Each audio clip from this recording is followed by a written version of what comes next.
آج ہے 6 رمضان المبارک، تو آج کی تسبیحات، عبادات اور اذکار کا ذکر کریں گے تو نماز فجر کے بعد آپ نے پڑھنا ہے 100 بار درود پاک، اور جب سورج نکلنے لگے تو سورج کی طرف رخ کر کر آپ نے پڑھنی ہے بسم اللہ الرحمن الرحیم 300 بار، اور اب اس کے ساتھ ہی آپ نے 300 دفعہ درود پاک بھی پڑھنا ہے۔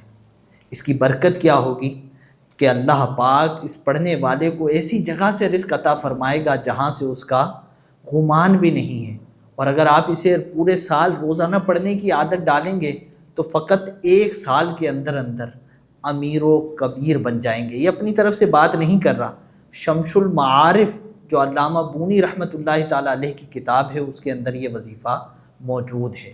بعد نماز ظہر آپ نے 17 مرتبہ دعائے رزق پڑھنی ہے۔ اللہم اجعل اوسع رزقی کا علیہ عند کبر سنی وانقطاع عمری۔ یہ دعا پڑھیں گے انشاءاللہ عز و جل آپ کو جوانی میں بھی رزق ملے گا، اور بڑھاپے میں بھی انشاءاللہ عز و جل آپ تنگ دستی سے محفوظ رہیں گے۔ اس کے بعد نماز عصر ادا کیجئے، اور 1 مرتبہ، فقط 1 مرتبہ آپ نے یہ درود پاک پڑھنا ہے۔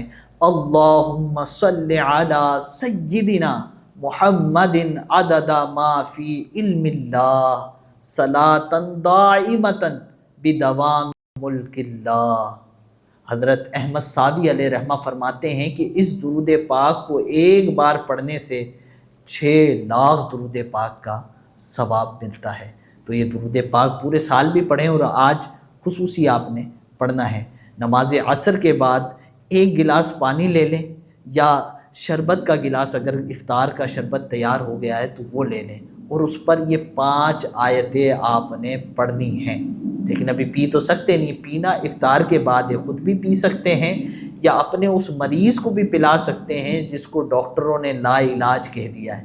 صحیح ہے، اب اس کا علاج نہیں ہو پا رہا ہے تو اس مریض کو بھی پلائیں گے تو شفا ہوگی، لیکن اس کا ایک طریقہ ہے کہ آپ نے آیات پڑھنے سے پہلے جو ہے وہ آپ نے درود پاک بھی پڑھنا ہے، پھر یہ 5 آیات تلاوت کرنی ہے، اور 1 مرتبہ سورہ فاتحہ پڑھنی ہے، اور 3 مرتبہ درود ابراہیمی پڑھنا ہے، اور اس میٹھے پانی پر یا سادے پانی پر دم کر دینا ہے۔ انشاءاللہ عز و جل جس مریض کو بھی پلائیں گے شفا ہوگی۔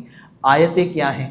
آیتوں کا نام ہی آیت شفا ہے۔ وَيَشْفِي صُدُورَ قَوْمٍ مُّؤْمِنِينَ وَشِفَاءٌ لِمَا فِي الصُّدُورِ وَهُدًى وَرَحْمَةٌ لِّلْمُؤْمِنِينَ يَخْرُجُ مِن بُطُونِهَا شَرَابٌ مُخْتَلِفٌ أَلْوَانُهُ فِيهِ شِفَاءٌ لِّلنَّاسِ وَنُنَزِّلُ مِنَ الْقُرْآنِ مَا هُوَ شِفَاءٌ وَرَحْمَةٌ لِّلْمُؤْمِنِينَ قُلْ هُوَ لِلَّذِينَ آمَنُوا هُدًى وَشِفَاءٌ۔